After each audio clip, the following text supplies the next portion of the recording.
நீண்ட ஆயுளோடும் நல்ல சுகத்தோடும் மனம் நிறைந்த மகிழ்ச்சியோடும் எப்பொழுதும் இன்பமாய் இருக்க கடவுளை பிரார்த்திக்கொண்டு தெய்வீக களஞ்சியம் சேனலுக்கு உங்களை அன்போடு வரவேற்கிறேன். ஆன்மீக அன்பர்கள் அனைவருக்கும் என் பணிவான வணக்கத்தை சொல்லிக்கொண்டு இந்த பதிவினை தொடங்கலாம் வாங்க. நம்ம சேனல் இப்போ தான் ஃபஸ்ட் டைம் பார்க்குறீங்கன்னா ப்ளீஸ் சப்ஸ்கிரைப் பண்ணிக்கோங்க. நான் போடுற பதிவுகள் உடனுக்குடன் உங்களை வந்து சேரும். அதன் மூலம் நீங்கள் கேட்டு பயன்பெறுவீர்கள். இன்றைக்கி நம்ம சேனலில் என்ன பார்க்க போகிறோன்னு பார்த்தீங்கன்னா, நோய்களை எல்லாம் தீர்க்கும் தெய்வம் தன்வந்திரி பகவான். தன்வந்திரி விரதம், அதனால் கிடைக்கும் நன்மைகள் மற்றும் அதன் வரலாறு பற்றி தெரிந்து கொள்ளலாம். வாங்க வீடியோக்குள்ளே போகலாம். இன்றைய சூழ்நிலையில் பல்வேறு நோய்களால் மனித குலம் படும் இன்னல்கள் ஏராளம். இதனால் ஏற்படுகின்ற மன உளைச்சல்களும் பொருளாதார நெருக்கடிகளும் ஏராளம். அதிலும் மருந்துகளை கண்டுபிடிக்க முடியாத பல தொற்று நோய்களில் சிக்கி மனித குலம் அவதியுறும் காலம் இது. எத்தனையோ மருத்துவ முறைகளை நாடி நாம் சென்றாலும் அதோடு இறை நம்பிக்கையோடு கடவுளை வணங்கினால் நோய்களிலிருந்து விடுபட்டு நல்வாழ்வு வாழலாம். நோய்கள் தீர வணங்க வேண்டிய கடவுள் பார்த்திங்கன்னா தன்வந்திரி பகவான். மனிதர்களுக்கு நோய் நொடிகள் அவரவர் கர்ம வினைப்படியே வருகின்றன. இதிலிருந்து நம்மை முழுமையாக காப்பாற்ற வல்லது தன்வந்திரி பகவான் வழிபாடாகும். இதுவரை வழிபாட்டால் நோய் நொடிகள் நீங்கி ஆரோக்கியம் உண்டாகும். ஏனென்றால் ஸ்ரீரங்கநாதருக்கே வைத்தியம் பார்த்தவர் தன்வந்திரி பகவான். பல்லாயிரம் ஆண்டுகளுக்கு முன்னதாக நம் தேசத்தில் தோன்றியதே ஆயுர்வேத மருத்துவம். இந்த மருத்துவ முறையை இறைவனே மனிதர்களுக்கு வழங்கினார் என்பது ஐதீகம். ரிக், யஜூர், சாமம், அதர்வனம் இவற்றோடு 5வது வேதம் ஒன்று உண்டு என்றால் அது பார்த்திங்கன்னா ஆயுர்வேதம் என்று சொல்லப்படுகின்றது. சமஸ்கிருத சொல்லின் தமிழ் வடிவமாகவும் சமஸ்கிருதத்தில் ஆயுர் என்னும் சொல் நீண்ட வாழ்வு என்பதை குறிக்கின்றது. யுத்த சாஸ்திரம் ரண வைத்தியம் என்றும் அழைக்கப்படுவதுண்டு. அதாவது போரில் காயமடைந்தவர்களுக்கு அறுவை சிகிச்சை மூலம் உடலில் காயங்களை குணப்படுத்துவது சஸ்திர சாஸ்திரம் எனப்படுகின்றது.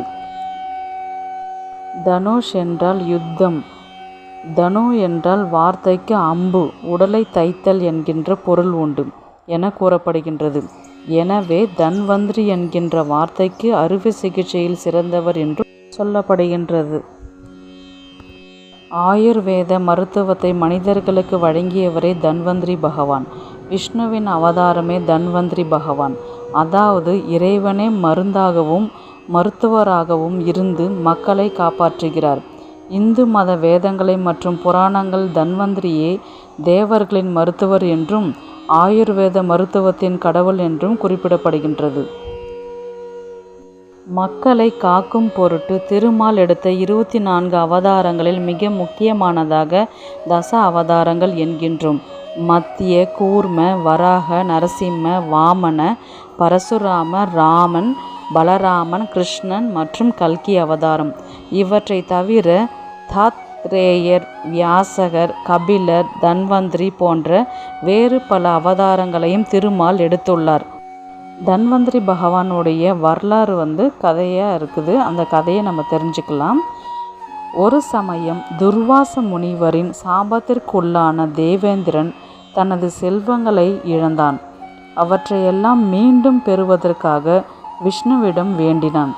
அப்பொழுது விஷ்ணு பகவான் கூறிய அறிவுரையின்படி அசுரர்களை கூட்டு சேர்த்து கொண்டு தேவர்களும் அசுரர்களும் இணைந்து பார்க்கடலை கடைந்தனர். பார்க்கடலை கடைய கயிறாக பயன்படுத்திய வாசுகி என்னும் நாகம் ஆழகால விஷத்தை உமிழ ஆரம்பித்தது. இதை கண்ட தேவர்கள் பயந்து சிவபெருமானை வேண்டினர். சிவபெருமானும் கருணை கொண்டு தேவர்களை காக்கும் பொருட்டு அந்த விஷத்தை தானே அருந்தி நீலகண்டன் ஆனார். மீண்டும் தொடர்ந்து பார்க்கடல் கடையப்பட்டது. அதிலிருந்து காமதேனும், கற்பக விருட்சம், ஐராவதம், யானை போன்று பல்வேறு விதமான புனித பொருட்கள் தோன்றின. இறுதியாக பார்க்கடலில் இருந்து அப்பொழுது அண்டமே பிரமிக்கும் வண்ணம் ஜோதி ஒன்று எழுந்தது. அந்த ஜோதியில் பிறந்த மகா புருஷர்தான் பகவான் தன்வந்திரி. கற்பனைக்கு எட்டாத அழகுடன் திருக்கரங்களில் சங்கு சக்கரமும் அட்டைப்பூச்சி அமிர்த கலசமும் ஆகியவற்றை ஏந்தி நின்றார். அந்த அமிர்தத்தை அருந்தி தேவர்கள் சாகாவரம் பெற்றும் தாங்கள் இழந்த பொருட்களையும் பெற்றுக்கொண்டு தேவலோகம் சென்றார்கள். தன்வந்திரி பகவானின் உருவம் பார்த்திங்கன்னா, பகவான் விஷ்ணுவின் அம்சமான தன்வந்திரி 12 கரங்களில் சங்கு சக்கரத்துடனும் முன் இரு கரங்களில் அமிர்த கலசத்தை ஏந்தியவாறும் முன் இடக்கையில் அமிர்த கலசமும் வலக்கையில் அட்டை பூச்சியை ஏந்தியும் காட்சியளித்தார். முந்தைய மருத்துவ முறையில் நோயாளியின் உடலிலிருந்து கெட்ட இரத்தத்தை உறிஞ்சி எடுத்து நோயை குணமாக்க அட்டைப்பூச்சிகள் பயன்படுத்தப்பட்டன. அதை இப்பொழுதுள்ள தற்காலிக மருத்துவமும் ஏற்றுக்கொண்டுள்ளதாக கூறப்படுகின்றது. தன்வந்திரி பகவானுக்கு எந்த நாளில் நம்ம பூஜை செய்யணும், எந்த நாளில் விரதம் இருக்கிறது அப்படின்னு பார்த்தீங்கன்னா, மாதந்தோறும் வரும் தேய்பிறை திரியோதசி நாளில் விரதம் மேற்கொள்ளலாம். அதிலும் குறிப்பாக ஐப்பசி மாதத்தில் வரும் தேய்பிறை திரியோதசி மிகவும் விசேஷமானதாகும். திருமால் மக்களுக்காக மருத்துவராக தோன்றிய நாளே தன்வந்திரி ஜெயந்தியாகும். நோய் வராமல் நல்ல உடல் ஆரோக்கியம் நீண்ட ஆயுள் கிடைக்க தன்வந்திரி ஹோமமும் செய்யப்படுகின்றது. தன்வந்திரி பகவானுடைய ரொம்ப பவர்ஃபுல்லான மந்திரம் பார்த்திங்கன்னா ரொம்ப எளிமையானதும் கூட. அது பார்த்திங்கன்னா, ஓம் நமோ பகவதே வாசுதேவாய தன்வந்திரியே அமிர்த கலச ஹஸ்தாய சர்வமய விநாசனாய திரைலோக்கிய நாதாய ஸ்ரீ மகாவிஷ்ணுவே நம. இந்த மந்திரத்துக்கு அர்த்தம் பார்த்திங்கன்னா, பாரபட்சம் இல்லாமல் எல்லோருக்கும் வரம் தந்தருள்கின்ற வாசுதேவராக இருப்பவரே, அமிர்த கலசத்தை திருக்கரத்தில் ஏந்தி கொண்டிருப்பவரே, உலகத்தையும் பார்த்தபடி சகல நோய்களையெல்லாம் தீர்த்து அருள்பவரே, மகாவிஷ்ணுவாக திருமாலாக அவதரித்திருப்பவரே, தன்வந்திரி பகவானே உம்மை வணங்குகின்றேன். நோய்களை எல்லாம் தீர்த்து அருள்வாயாக என்று அர்த்தம். இந்த மந்திரம் எத்தனை முறை சொல்லணுன்றது பார்த்திங்கன்னா, தினமும் 21 முறை சொல்ல வேண்டும். நீங்கள் யாருக்காக பிரார்த்தனை செய்தீர்களோ அவர்களின் தீராத நோய்கள் அனைத்தும் தீர்ந்துவிடும். நீண்ட காலம் ஆரோக்கியத்துடன் வாழ்வார்கள். அதே சமயம் தன்வந்திரி பகவானை வீட்டிலிருந்தே வழிபடலாம்.